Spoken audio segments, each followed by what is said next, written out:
Nice. New music to play.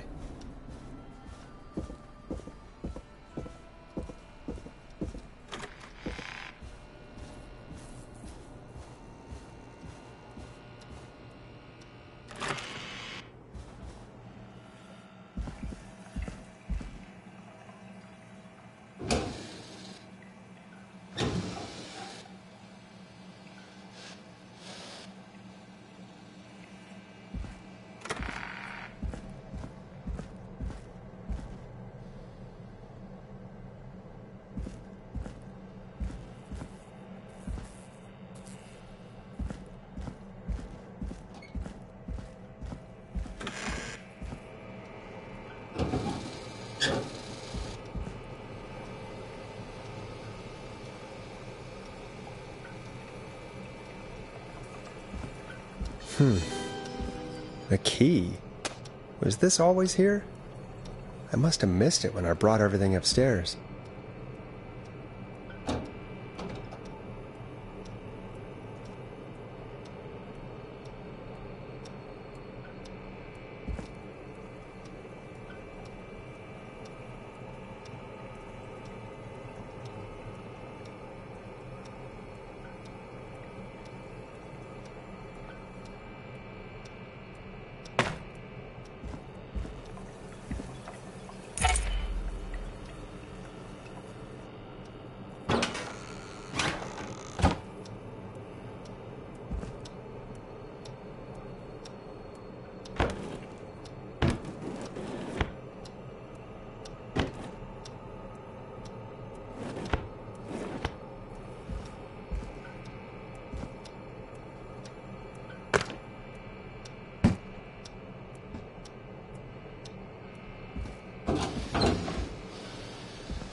Hey, Forrest! Peggy, give me some warning before yelling down the intercom?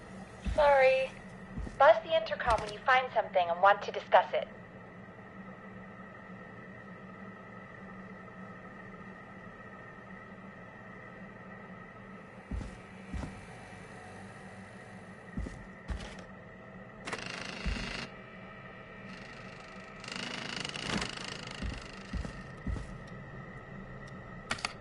Peggy, I've found a tape and a map down here.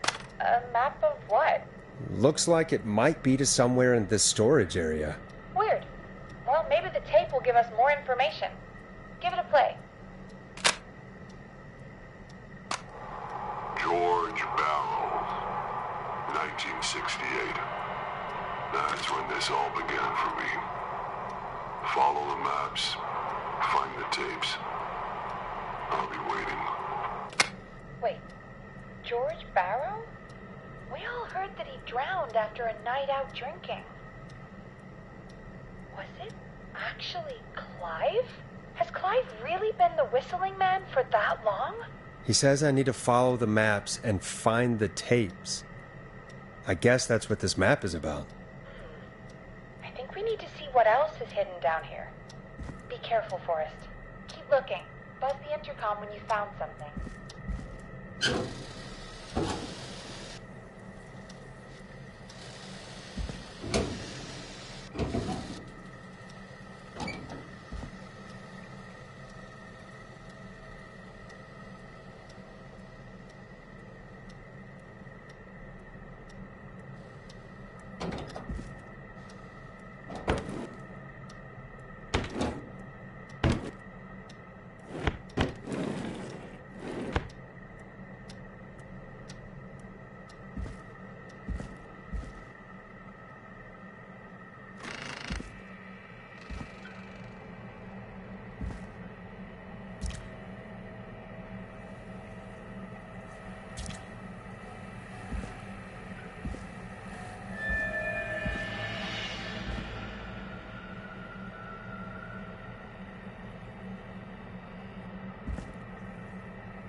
autopsy is 7 a.m.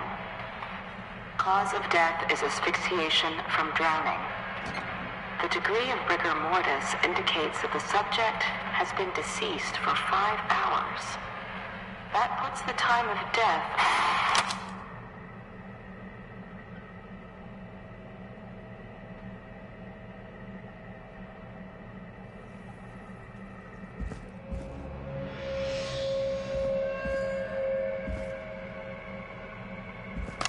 Small lacerations to arms, legs, and face, typically obtained by running through foliage. Severe blistering to the feet, as though the deceased had been running without stopping.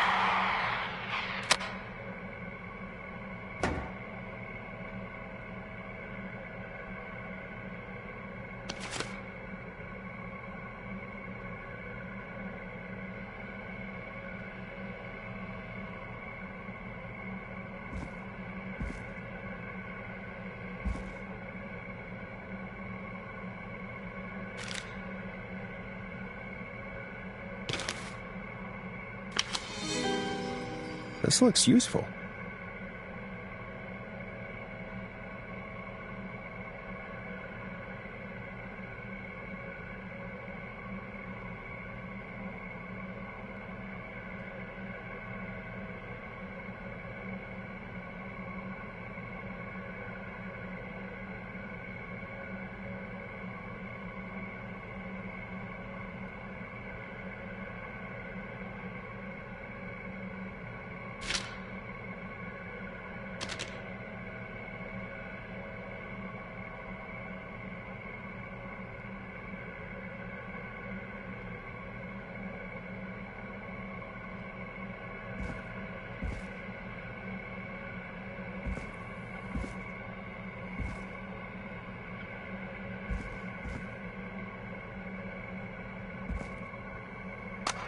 Preliminary toxicology results shows no signs of inebriation.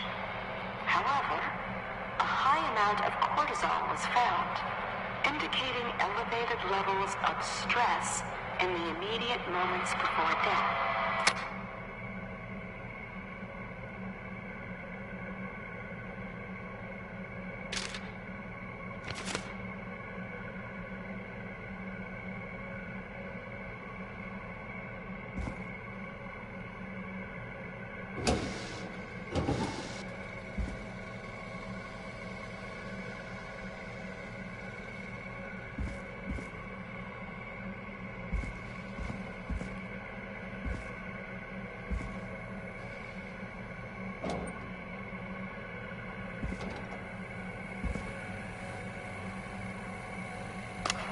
Additionally, there appears to be a post-mortem injury to the arm.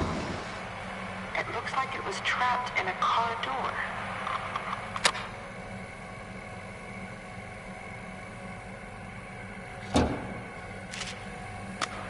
Additionally, there appears to be a post-mortem injury to the arm. It looks like it was trapped in a car door.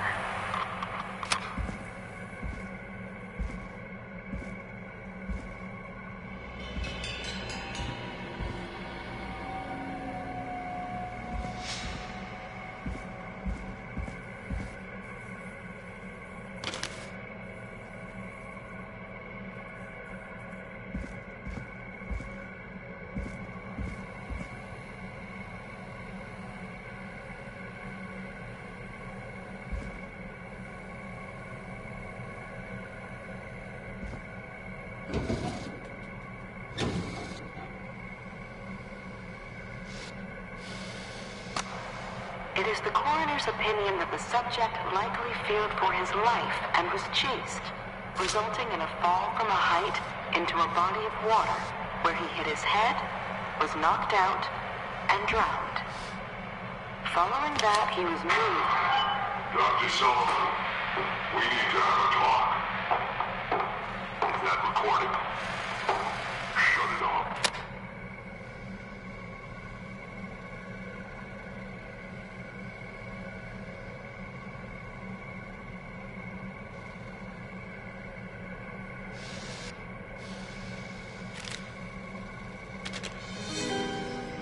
Now this has to be important.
Ooh, a new vinyl for my collection.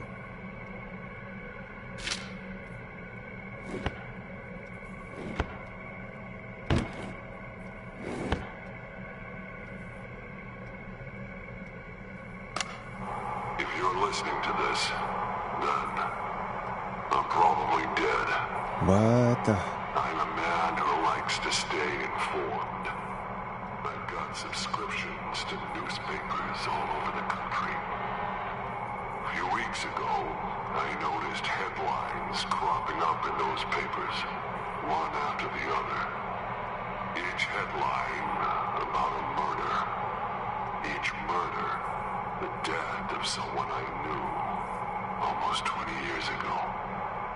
And each one drawing closer to Gallows Creek. Drawing closer to the anniversary. None of us are innocent, but I don't think we deserve killing. All I hope now is that I can save some folk from the worst that I can. I don't know. Do something to make up for what I did back then, I guess. I didn't kill anyone, mind you. But that's past mattering. Now, there's more I could say. That I should say. But my employer made it clear that my family would pay a high price if I ever spoke out. So, hopefully I've said enough for you, listener, whoever the hell you are, to start putting the truth together. What the hell? Peggy is not gonna believe this.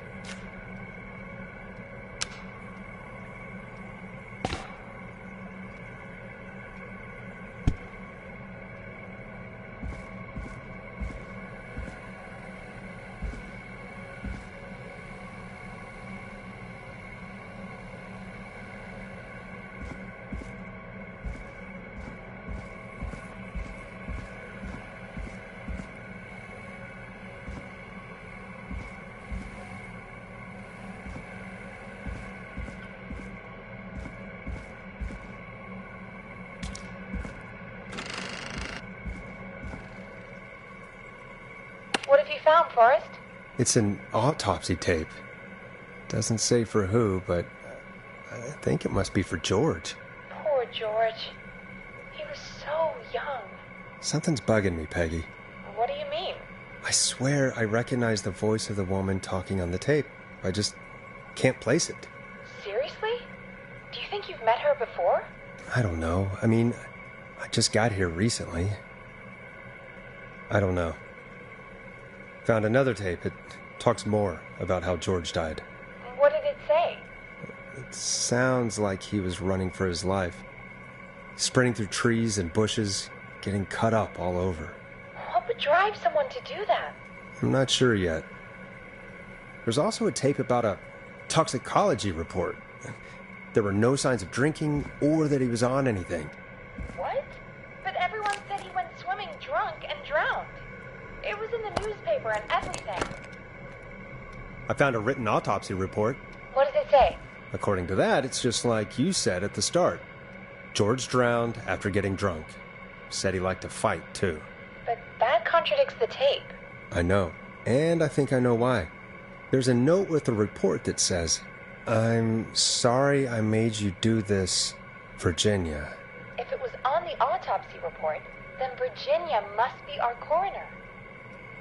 Wait, the caller from earlier, when we had to call the takeout restaurants, wasn't her name Virginia? We need to call her back once we finish down here. It looks like she might know something about what's going on. I found a tape that introduces a new detail to the story. Post-mortem injury. Apparently, his arm got caught in a car door. A car door? Yeah, after he died. How do you suppose they can tell? How can they tell? I'm a radio producer, not a coroner. The written report I found doesn't mention it at all. How did his arm get trapped in a car door after he died? Unless he got it when the police collected his body, I guess someone else must have moved him after he was dead to where he was eventually found. But the report, what is going on here? I found a police report. Mentions a friend from earlier, Sandra Sharp. Sandra. The jazz runner? That's right. She found George's body washed up at the reservoir. The reservoir? Yeah? What's strange about that? George got cuts from running through foliage, right? But there's no forest around there. Also, how did it wash up at the reservoir? What do you mean? Reservoirs don't have tides. But that's what the police report said. It's not possible, though. I did a school project on reservoirs and got an A. But, yeah, not important right now. The important thing is that it doesn't make sense. What are you suggesting, then? That the body was originally found somewhere other than what the report suggests? That the sheriff tried to cover it up, but accidentally let something slip? Something like that, I think. Well, Sheriff Matthews wrote the report. If he hadn't been eviscerated, we could have asked him. And Sandra didn't make it either. In another tape, the coroner comes to the same conclusion as I did. George was running from something. Maybe an animal? Maybe, but then there's this next bit, where the coroner thinks he was moved post-death. So she agrees with us.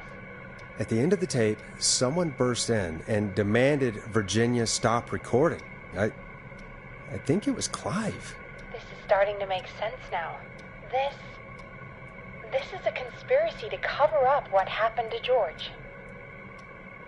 I think I found Clive's last recording. I think Clive might be gone. Gone? I found a confession. Not for any killings, but for playing a part in covering up George's death. He left this behind in case he died. He hoped someone would find it. Do you think the Whistling Man already got him? Possibly. We've had a lot of callers tonight, but maybe not every victim made it to the phone, you know? We don't know how many there really are. Christ, Forrest, that's dark. I know, but Clive said he had read about other murders in other towns, and that the murders were all folks who knew about the incident. And the killings were getting closer to Gallows Creek. He said he wanted to do something good for once. The board in his office. He wasn't tracking people down to kill them. He was tracking them down to save them. Ugh, why didn't he just come out with all of this? He said his employer threatened his family if he spoke out about any of it. His employer? The one who orchestrated the cover-up? Oh, Clive. I'm sorry for thinking you'd killed all those people.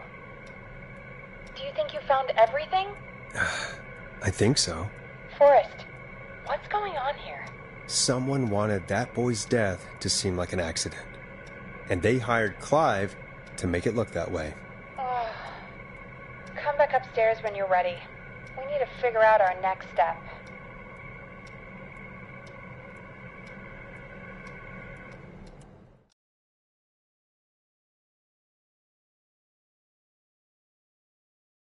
Thank God you're back, Forrest. I've been running out of stuff to pad our airtime with. Peggy, you work in radio. Forrest, I'm stressed. I mean, really, how are we supposed to keep a show going with all this happening? This is our job, Peggy. We gotta do it. You're right. So, what's the plan now? I think we should call Virginia back. All right, I'll get her on the line. When you're ready, shut the music off. Hello again, Gallows Creek. This is Forrest Nash. We're circling closer to the truth behind tonight's events. To this end, we're calling back one of our earlier callers, Virginia Sullivan.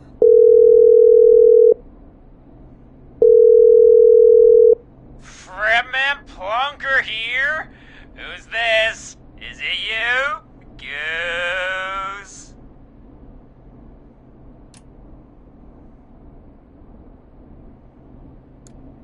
Plunker, it's Goose.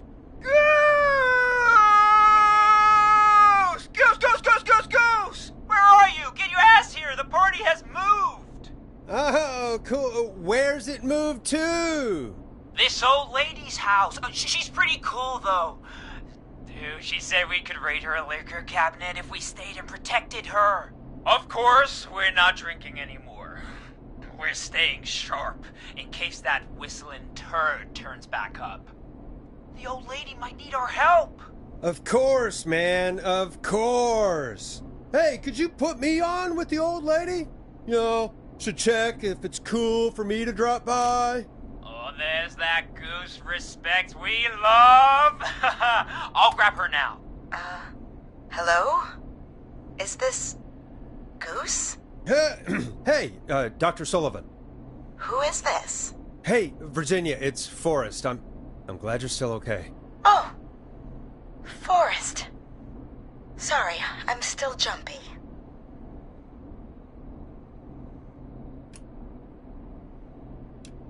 Don't be sorry. You've been through a lot. I'm so sorry this happened to you, Virginia. I thought I was. I thought... Easy. We're not calling to talk about earlier. We're calling because we think you can help us understand why this is happening tonight. Me? What would I know?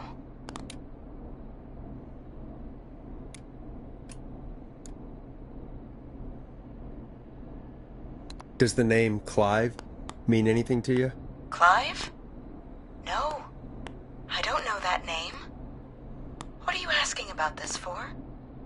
You mentioned that name earlier when you called us the first time. I don't know what I said then. I was petrified, Forrest. Clive's the janitor at our station, and we know you spoke to him in the past. Forrest, please. You don't know what you're doing. He'll come for me. Virginia, it's okay. Clive won't be coming after you. We think Clive's dead. Dead? But isn't he? He's the whistling man, Forrest.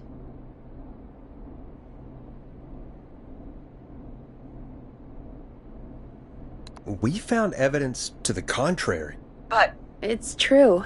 And we found your autopsy reports for George Barrow. how?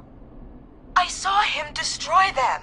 Well, he didn't. I don't know if he kept them or made copies or what, but we found them. And we know it's related to what's happening tonight, which is why we called you. Why did you write a false report? All right. One day, I came into work to find a boy on my slab. And as I finished the autopsy, this man, Clive, he just burst in. And he started making demands to give over the reports, to falsify what I found. Of course I said no.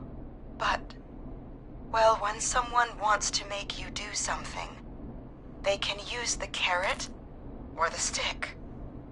For me, he used both. You see, my sister is sick. She has a chronic condition that's never going away. It's expensive to treat, and it was getting to where I couldn't afford it.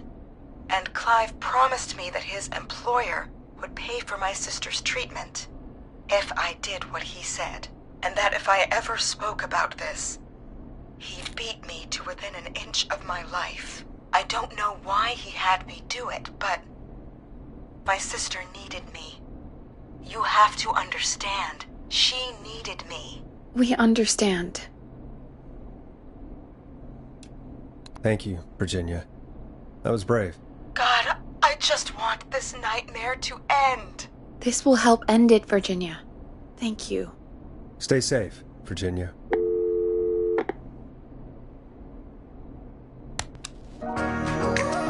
So, Virginia's tied up in all of this. Clive threatened her to keep quiet about George's death. But for who? Why cover up these details? If only Sandra had made it. We could have talked to her, too.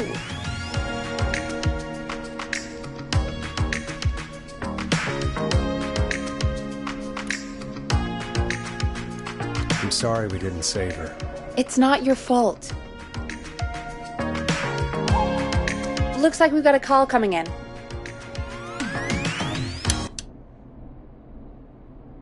Welcome to 189.16 The Scream, with me, your host, Forrest Nash.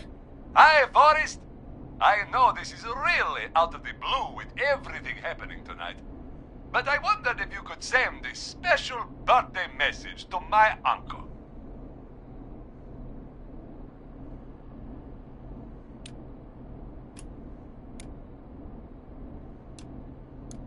You want to do that now? Really? Why? Of course now. It's his birthday. I won't have a chance to do it again until next year. May as well, Forrest. Fine. What's his name? Thank you, Forrest. He's my Uncle Ronnie. His first name's Peter, but he never liked his name. But since he always had salt and pepper hair, even as a kid, can you believe it?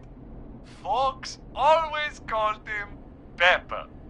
Thanks for the history lesson. Is there anything besides happy birthday you would like to say to Mr. Pepper? Oh my god damn it!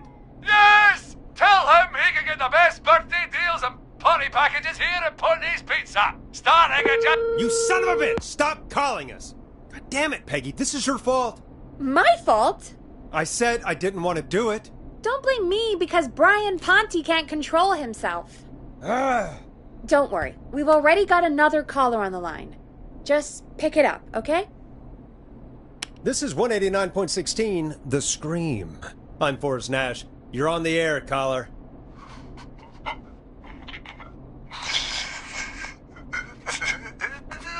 Caller.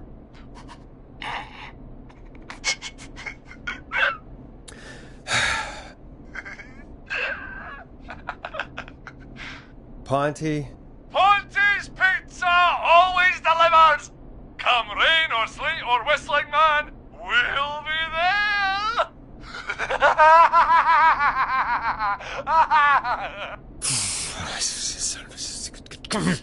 Forrest? Forrest? Are you okay? Forrest? I hope the whistling man gets in with his own pizza slice. Jesus, Forrest? Sorry, that was too much. It's okay. It's been a high-stress night. Don't worry about him anymore, okay? Not for tonight, anyway. I think he's spent for now. We've got another call, whenever you're ready.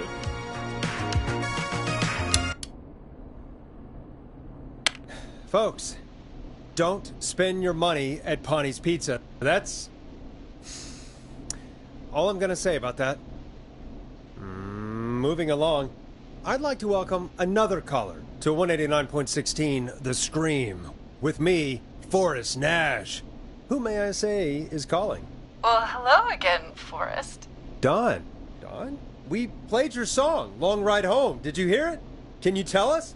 Never mind that now. First, I'm calling because I need your help.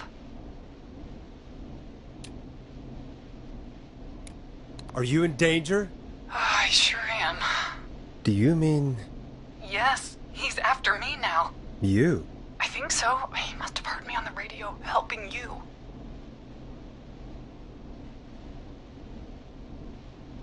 Helping? You didn't exactly help. Maybe I've been helping more than you know. I was out following a lead, trying to work out who would be next, after Chuck. And what happened? And I started to feel like I was being followed. I came back to my apartment building, but this newfangled security system has me locked out. I need you to help me get inside.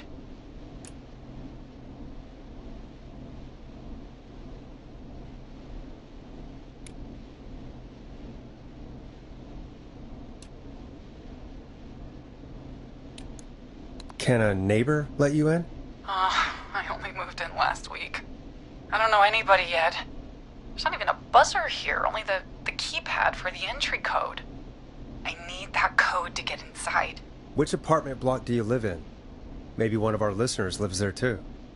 It's the New Woodside apartment building between the town hall and the trailer park, but I doubt any of your listeners live there. I don't have many neighbors. Sounds like a prime piece of real estate. The sound really carries at night. Shit.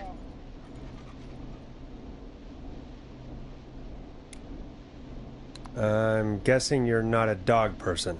No, I'm not. It's my neighbor's dog. Boy, I wish he'd muzzle that thing and... Oh. And now he's blasting David Scopo out of his window. This night can't get any... He's coming down the street. I don't think he's seen me yet. Forrest, please. I need your help. I need the code for that security system, or I'm gonna die.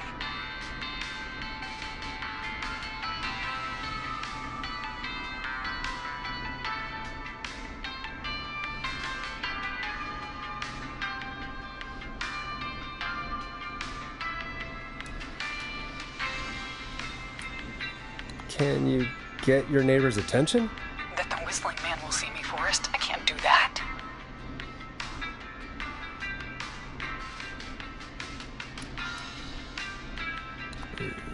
What's your neighbor's name?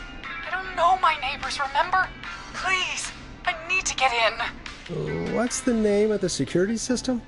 There's a sticker on the box. It says Starling Security 4000. There's a keypad, and it looks like it wants a 6-digit number.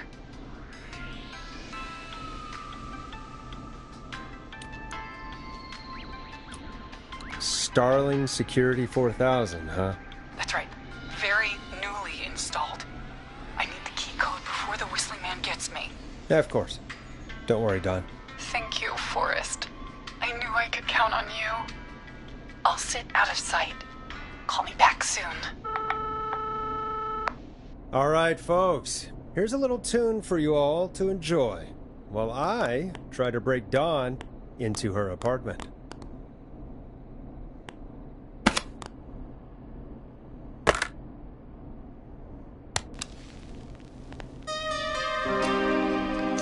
Coming up for your listening pleasure, it's Caged Tiger with their single, One Last Goodbye. You were pretty quiet there, Peggy. Forrest, was it just me, or was there something... Yeah, it wasn't just you. Something was weird about that. Yeah, well, tell you what, we have a Starling 4000 or whatever here at KFAM. Clive bought one for the station. Maybe we can find something to help. Well, I'm not sure who, but to help someone.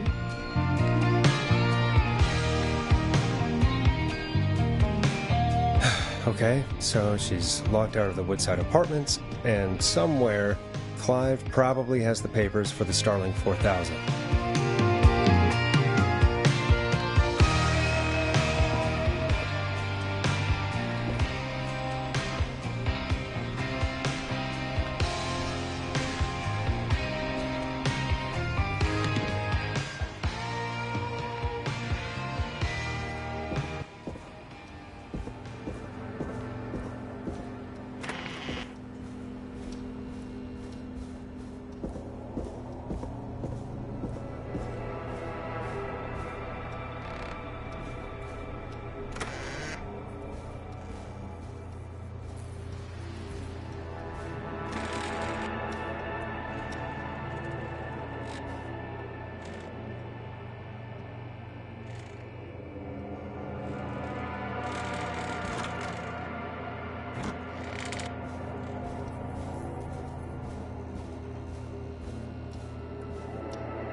Woodside Apartments. Coming soon, No pets. Not open until... What?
So many locked doors, so few keys.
Locked tight.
Starling 4000 user manual.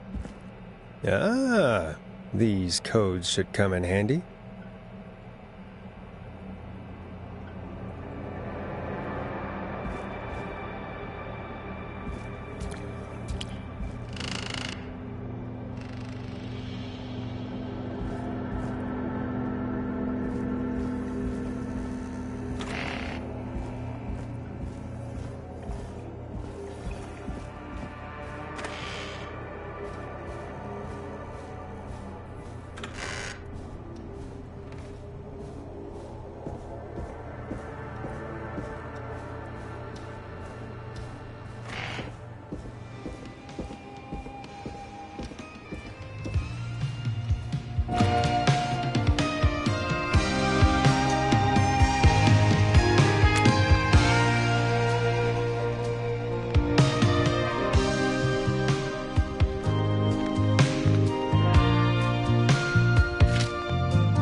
Welcome back, Forrest.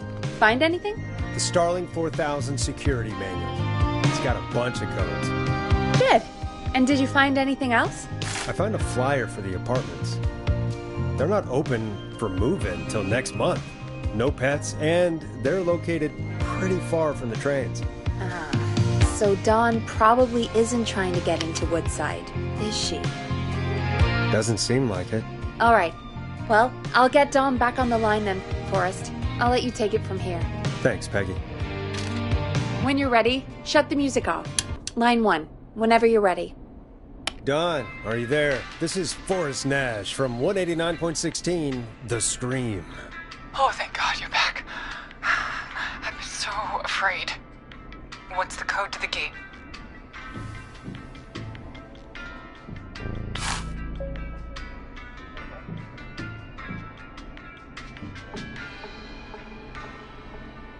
The code is 715914. Thank you, Forrest.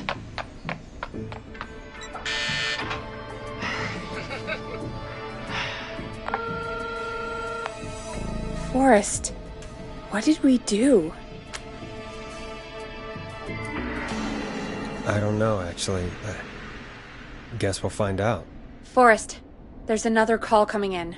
Evening, caller. You're live on... Forrest! The psycho's somewhere in the roller rink, dude. I just saw a shadow. And... goddamn, how do you even get in? You've gotta help me, man. Forrest! Maxie, no! Come back! I can't find my rifle, man. It's... I don't want to hurt anybody, but I can't let anything happen to... Maxie! Maxie! Maxie! You didn't do anything wrong!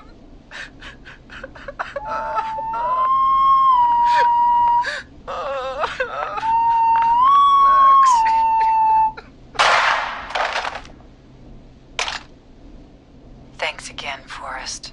Oh, God, poor Ricky. Okay, Gallows Creek, here's some music while we process what just happened.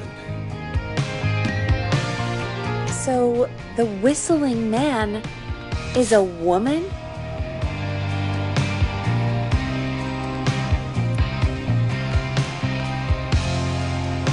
I had my suspicions. Yeah, sure, Forrest. You just never mentioned it. She called up. You spoke to her multiple times.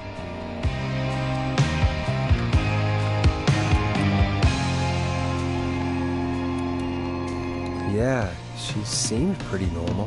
Why do you think she requested that song?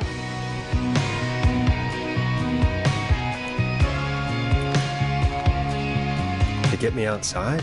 Maybe, but how? She didn't know the song was outside to start with. That's right. She never actually attacked me out there. So? What now? I guess I should make an announcement. We do have new info. Okay, kill the music and you can make the announcement. Okay, you're live in 3, 2... Hey folks, this is Forrest Nash here. I hope you're all safely locked inside. For those of you listening to that last call, you might be wondering what to make of it all. Here's our take. We now believe the killer is actually a woman. One who might manipulate you into letting her in before she attacks you.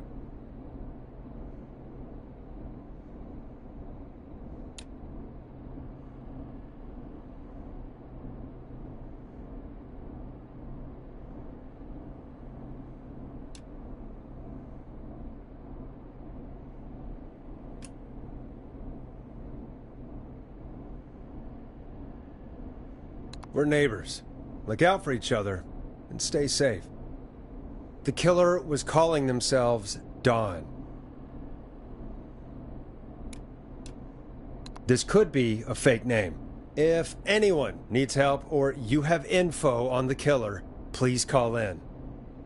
You folks have my new number, right? It's 911. Hopefully, our next caller can help shed some light on our killer. Hey, we had a call come in. Okay, folks, time to take a call. You're through to Forrest Nash on 189.16, The Scream. Hey, man. Murphy? Damn straight. What's going on, Murphy? You in danger again? Nah, man. I've just been listening to the show here at home. And since you asked folks to call in if they could help out, well, I'm calling.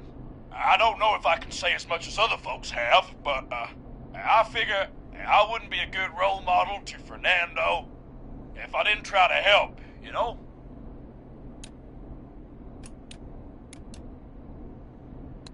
You're a good father, Murphy. Absolutely. Fernando's a lucky kid. Oh, thanks. So, what do you want to know? Well, what can you tell us? I don't know. Really? All right. Well, do you know anything about the death of George Barrow? Absolutely nothing. Okay.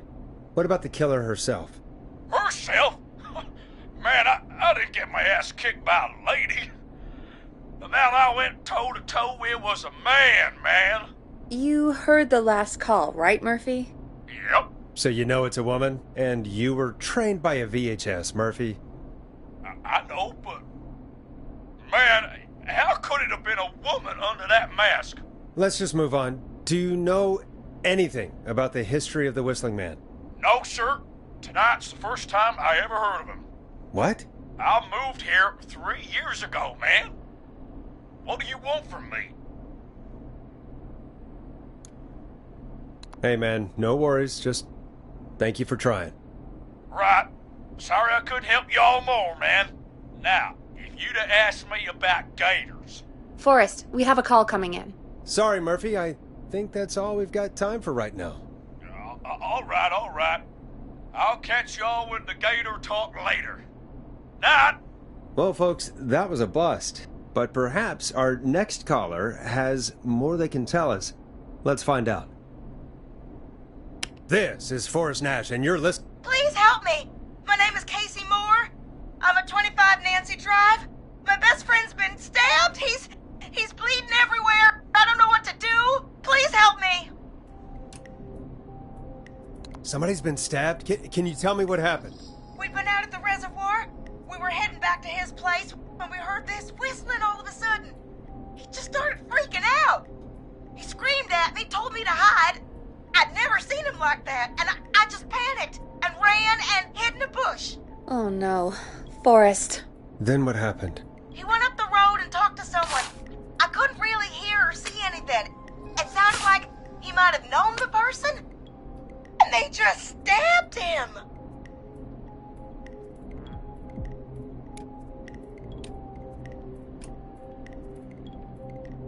Casey, was he talking to a woman? I don't know. They had a mask and wore all black. That's all I know. Please, we need help here. I'll get you help, but I need to know. Where did the masked person go? They left. They left him to bleed out. I waited until they were gone, then dragged him into the garage and called 911. Wait, why didn't she make sure he was dead? I don't know. I think I heard them say something like, "It's not so funny now, is it?" before they left, but please, he needs to get to the hospital. I can't drive, so we need an ambulance. Forrest, the ambulance was destroyed in the explosion at the gas station. You should get all the info you can. What's your friend's name, Casey?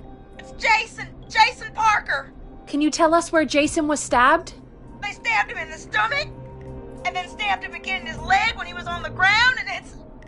Oh, the knife is still there in his leg! We'll be right back. Peggy, patch us through to the hospital. On it. Phoning St. Gabriel's now. Switch to line 2. Hello, St. Gabriel's Hospital. How can I help you? Hi, this is Forrest Nash from 189.16. We have a stab victim at 25 Nancy Drive named Jason Parker. He's been stabbed in the stomach and the leg. He's bleeding heavily. Oh God, I'm sorry. But the ambulance is... well, you know. I know, but please, we need something, or he's going to die. Forrest, Listen, you're going to have to get him here. We need to see him, and we can't get there ourselves right now. We don't have any way to drive him right now. And even if we did, he's bleeding out fast. All right, listen. We need to buy him time to get here. That means stopping the blood first, and then finding someone to stabilize him. To stabilize him, you really need someone with first aid training. Do either of you have any? No. Me neither. Damn it.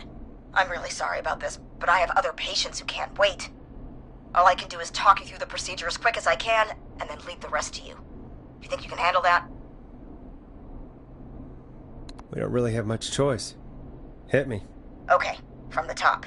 If he's bleeding out, then you need to get him comfortable and try to stem the bleeding.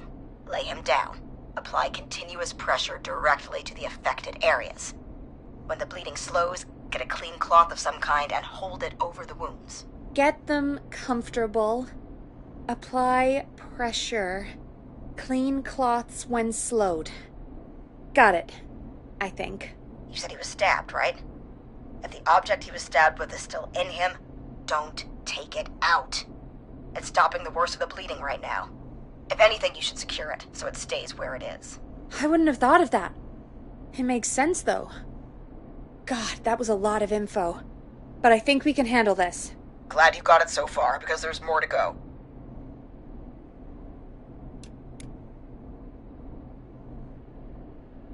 This is a lot to remember. Are you sure you can't stay on the line? We're wasting time. Please, just let me continue. If he's lost a lot of blood, he may enter shock. If he does, act fast. If you applied a cloth and it's bleeding through, don't remove it. Just apply another on top of it. If it's safe, elevate his legs to get blood circulating to his vital organs. Try to keep him warm. Get him to rest and reassure him. We need the patient to stay calm. All right, don't replace bandages, elevate his legs, keep him warm and calm. This is a lot. I'm really sorry. That's as much as I can give you right now. Try to stop the bleeding, find someone to get him stabilized, and get him here as quick as you can. Good luck. All right, Forrest. Casey's still on line 1. Hello? Hello, Forrest, are you there? I'm here. How is Jason doing? Badly. He's still bleeding. I need help. I've been putting pressure on his stomach wound since you left, but he's still bleeding. what to do. That's good, Casey. The nurse said to do that. What about the knife in his leg? It's gotta be hell. Should I pull it out? No, don't touch the knife. The bleeding will get worse if you pull it out. Are you sure? I'm sorry. I'm gonna stop making suggestions. No, don't worry, Casey. We're a team here. We're all going to get Jason through this. Casey, is his leg wound bleeding right now? I hate looking at that knife. Yeah. It's bleeding. His stomach is worse, though. I think we need to secure the knife so it doesn't move around. Do you have anything you can tie around it? Yeah. There's some laundry piled up on top of the dryer, some cloths on the hood of the car, and what else? I guess I've got my jacket.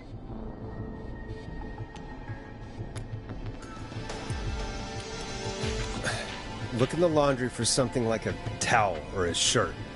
Hold that over the wound. Okay. Looks like I'm gonna have to buy you some new whites, Jason. Here we go. I'm sorry, Jason. It's secure. I'm putting pressure on his stomach again. I'm starting to think we might make it. Forrest, can I have a word? Casey, I'm going to have a quick word with Peggy. Keep putting that pressure on and let us know when the bleeding is under control. You're doing great. But what if something happens? We'll still be here. Just shout if you need anything, and we'll be there. I promise. Okay. I'll wait. Jason, please be okay. What's up, Peggy? We can't stay on the line with her all night. Dawn is still out there. What if other people need us? You're right. She's probably on her way to her next target right now. Exactly. And you heard the nurse. We need someone there with training who can stabilize him. He's got to get to the hospital somehow. Any suggestions, Peggy? I might. A little before you started working here, KFAM did a mandatory first aid training course. Me and Karen missed it because we were away on a producer getaway. You skipped it, didn't you? Never mind. So, how does KFAM's first aid course help us? Casey said they're at 25 Nancy Drive, right? Yeah? Why? They put up a bunch of cheap houses around there about 10 years ago. So a bunch of people here at the station live around there. Do you think any of them could help Casey and Jason? Probably, but I don't know who lives there. And since I missed the training day, I don't know who knows first aid. Could you call them and ask? I don't know everybody's numbers. I've only ever called Karen. Everybody's personnel info is probably in Reggie's office. Got it. I'll look through their files in Reggie's office. It's a life or death situation. I'm sure they won't mind. Right. But there are a couple of problems with that.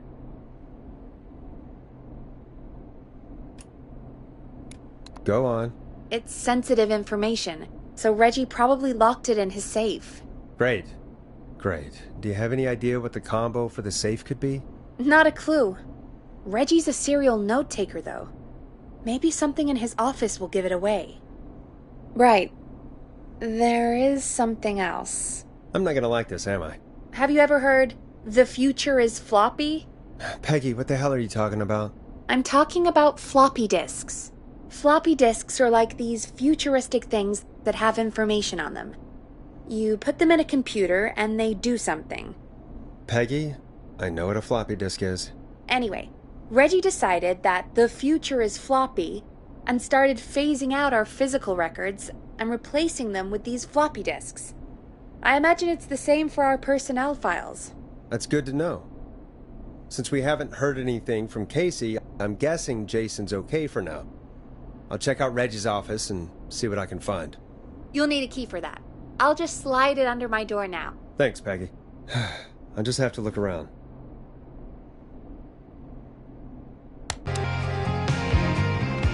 Good. I'll patch my mic down to the office, so you'll hear me over the intercom.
Looks like I need a 4-digit code.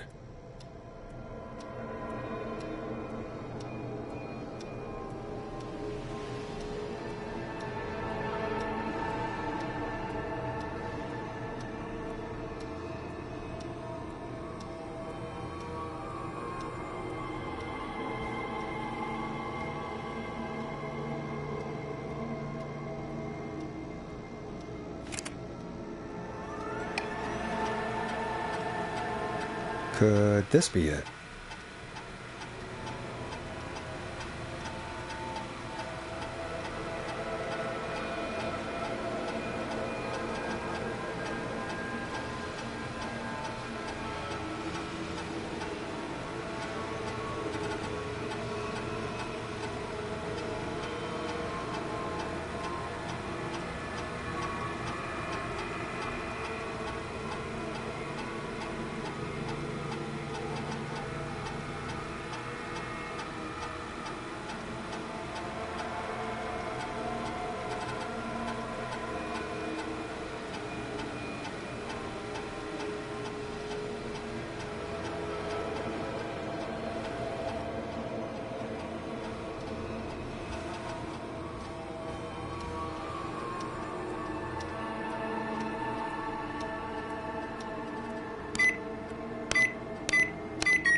Nice.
Get a load of this, Peggy. Apparently, I'm a lone wolf type. Forrest, what are you doing? We don't have time for this. We have a man literally dying on the line, and we're more interested in you. You're right. I'm sorry. I need to focus on possible candidates. I can read the rest of this later.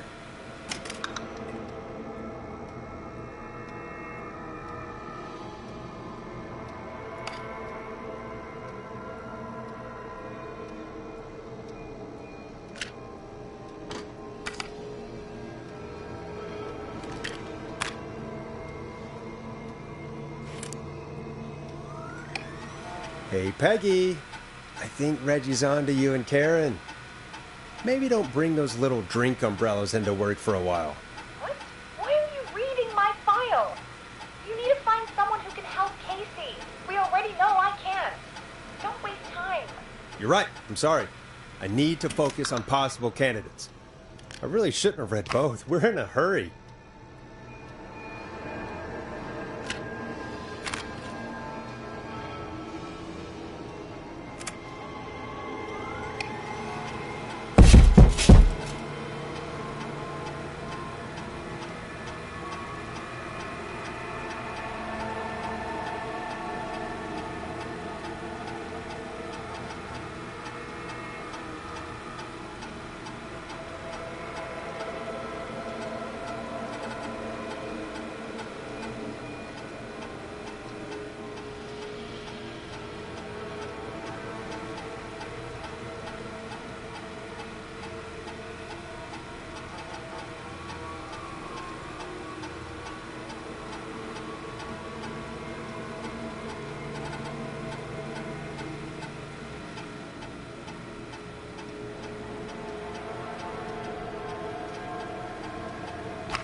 Hey, Peggy, you there?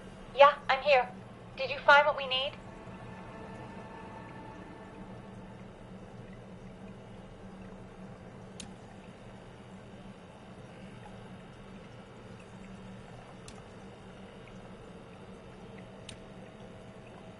I think I know who our best bet is to help Casey and Jason. All right, good work. Who should I... Hello? Is anybody there? Please pick up. Casey, I'm here. What's wrong? Jason started going pale. I tried to get him to rest, but he just threw up everywhere. What's happening? What do I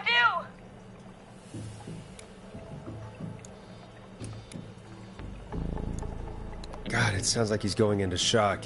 Casey, just stay calm. It's going to be okay. But the bleeding seemed to slow down. Did I mess up? Jason, I'm sorry. Casey, calm down. You've done everything right. I need you to listen to me, okay? For Jason. What did the nurse say to do about shock? Casey, I need you to elevate Jason's legs. We need to get the blood flowing to his vital organs. Got it. Jason, stay with me. I'm just gonna move you. This might hurt.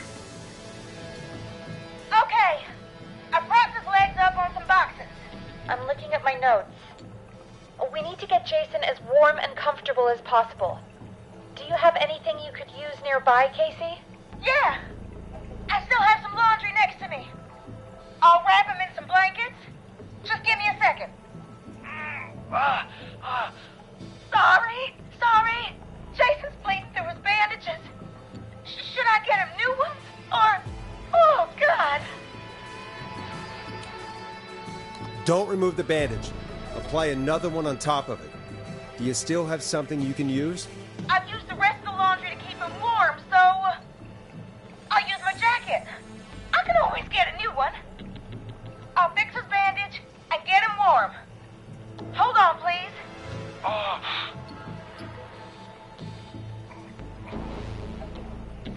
Sorry. I'm done. You're gonna be okay, Jason. Just relax now, okay? Lauren, I'm scared. He's not doing well. Is he gonna... Casey, I need you to be strong for Jason. Sit with him and reassure him that everything's going to be okay. Okay? Okay. Please. I can't give him what he needs. Please, help. I can't lose him. All right, Forrest, we need to hurry. Jason doesn't sound like he's doing too well. You said you knew who to call earlier? Who was it? We need to call John Hedges. He lives on Nancy Drive. He didn't really participate in the first aid training, but he's a former war medic. He's probably the most trained person we have. Really? I never really spoke to him before. A war medic, huh? Yeah, and according to Reggie's notes, John keeps all of his old equipment at his house. He's something of a hoarder. All right. What's his number? 5420735. Calling now. Let's hope he picks... Who the hell is this calling me at? What time is it? John, it's Forrest Nash here at KFAM. We have an emergency and we need your help. Forrest? If this is a work emergency, then it can wait until the goddamn morning. Just leave me a note like everybody else. A man has been stabbed by the Whistling Man, or... Never mind. He's lost a lot of blood, and he's passed out. We need you to help him. The Whistling Man? What kind of joke is this? John, we're not kidding. A man is gonna die if we don't help him right now. Seriously? I haven't been called on for over 10 years. Where's the patient? What's his condition? He's at 25 Nancy Drive. I think we got his friend to stem the bleeding, but he's gone into shock. He's passed out right now. You say he was stabbed? Do you know the extent of his injuries? From what we were told, he has 2 major stab wounds. One to the stomach and one to the leg. The knife is still in his leg, and the stomach wound is open. Understood. Let me grab a few supplies and I'll head right over. Damned if he dies on my watch. Thank you, John. We'll let him know you're on your way. Good luck. Hello, Casey. Are you there? How are we doing? Bad. Jason seemed really weak.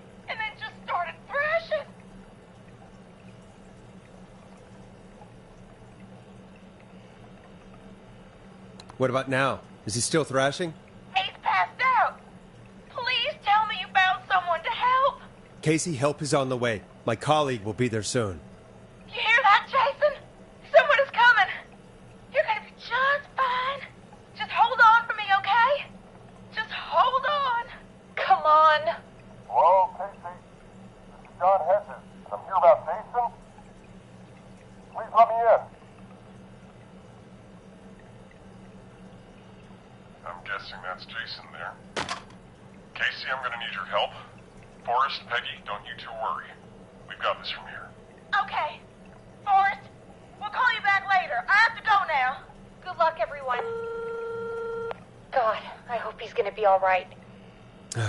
And with that, the show moves on. We're sending our best wishes to Jason.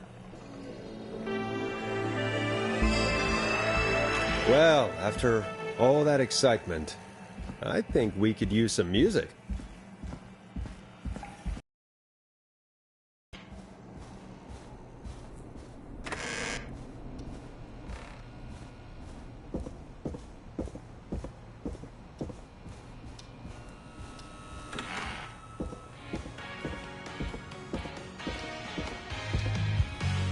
It's getting pretty late. This might be your last break for the night, so try to enjoy it. Give me a buzz when you want to go back on air. Let's roll. You got it. We've got another call coming through, too. Okay, Forrest, shut the music off. Oh, we have another call coming in, but hang on. What's up, Peggy?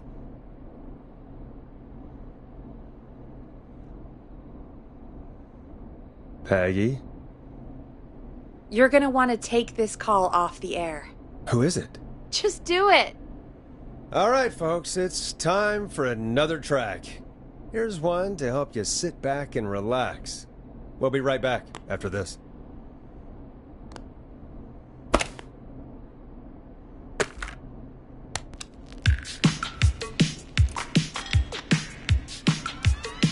It's funky, it's groovy, it's Stab in the Twilight by Knife and Easy. I hope this is good news, Peggy. Who have we got? Find out for yourself on line 1. Hello? Forrest, I'm glad I got back through to you. Sounds like it's been a busy night, huh? Surprise! It's Leslie, our 911 operator, leading the charge from Henderson to come save us. It's so good to hear from you. Are you okay? I am. I'm driving back with an officer from Henderson now. We got back into radio range a little while ago. Been listening in, but haven't been able to get through until now. Ever since you found Sheriff Matthews, it's only gotten worse. It's been a long night. Well, it shouldn't be too much longer now. I'm glad I got through to you. I wanted to let you all know what's going on. I made it to Henderson. Turns out somebody had cut the phone lines, and they had no idea what was happening. After I told them, well, their sheriff sent a goddamn squad back with me to stop this. That's great news! That's crazy about the phone lines, though. Do you think the Whistling Man cut them? I'm guessing so. I don't know how the Whistling Man did it. But that doesn't matter right now. Listen, we're coming in hot, but we need your help. I know Gallows Creek isn't a big town, but if we don't know where the Whistling Man is, we can't get him. Her. That's where you come in.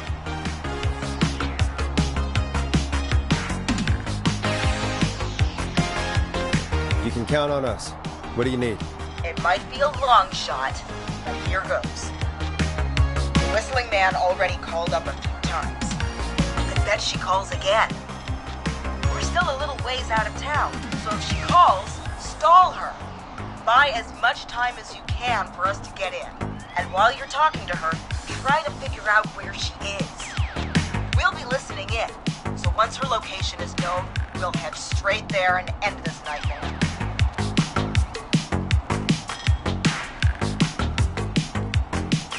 I'll do my best. I know you will. Heck, I can see the headlines now. Forrest Nash's interview of a lifetime. Anyway, I'll radio the other cars and tell them the plan is a go. Hopefully the next time I see you, it'll be with our killer behind bars. Take care. We'll see you soon, Leslie. Oh, thank God. It sounds like this is almost over. We're nearly through this. I hope you're right. The sooner this is over, the better. I am right. Trust me. Anyway, we should get you back on air. Taking callers is the only way to see this through. Time to turn the music off. Bringing you back live now. Welcome back to The Scream with me, Forrest Nash. The line is lit up, but before I get to our next caller, I just want to say, things are looking up. It's almost over. But for now, let's bring in our next caller.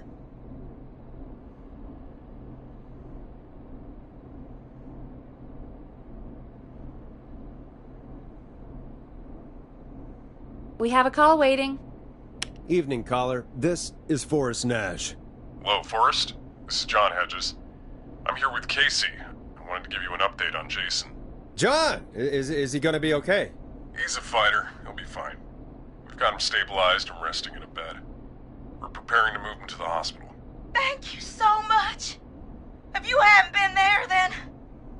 God, I don't even want to think about what would have happened. Of course, Casey. We're just happy he's okay. John, Casey, you two did all the work. Tell Jason to get well soon from us, whenever he's up for it. Well, why don't you tell him yourself? Is this Forrest?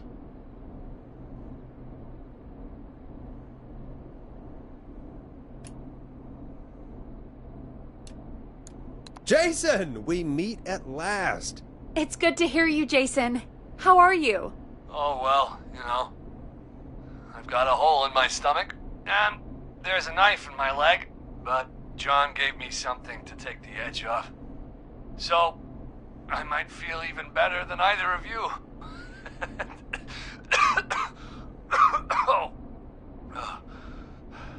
Take it easy until you get to St. Gabriel's. I will. But, before that, I needed to call you.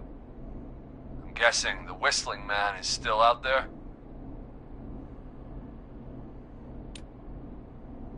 Yes, the Whistling Man's still out there. Why do you ask? You know something about the Whistling Man, don't you? Yeah, I do. Can we talk about what happened earlier? Go for it. Casey said when you were attacked, your assailant said something like, "It's not so funny now." Do you know what they meant? I do.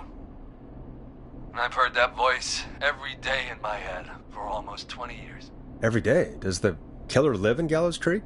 No, not exactly. Hey, guys, I'm really sorry, but there's a call on the other line. I just need to make sure we don't have another situation brewing. You fill Jason in on what happened. I'll be right back. Forrest, have you ever heard of somebody called George Barrow? The boy who drowned? Sounds like everything's finally coming out now. It's been tough to hold it all in. Sounds like you've been holding back about something awful, Jason. I'm part of the reason my best friend is dead, Forrest. And the few who knew about it said if I ever said anything, I'd find myself in jail. For a long time. It was hell. And then the town just moved on. Like he'd never existed.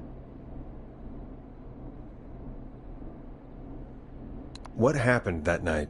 I went along with the stupid prank, that's what. Whistling night. Some of the guys on the football team had an idea for a way we could haze the newcomers. We decided to plan a party in the woods and have the Whistling Man crash it. It was stupid. We each had a role. I was the stabbed friend. At the party that night, I left the group for a second, met our Whistling Man, pretended to get stabbed in front of everyone, started an almighty panic. Those screams. That was the last time I saw or heard George alive. How did George die, Jason? I don't know. I was playing dead. But when I heard her scream... Her? Yeah. George's girl. Do you remember who she was? Yeah.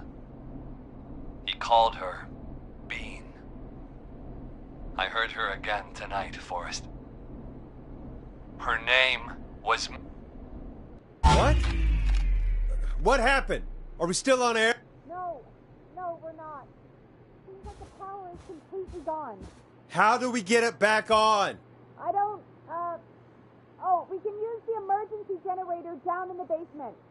Reggie picked it up a while ago in case we ever needed to do an emergency broadcast. An emergency broadcast?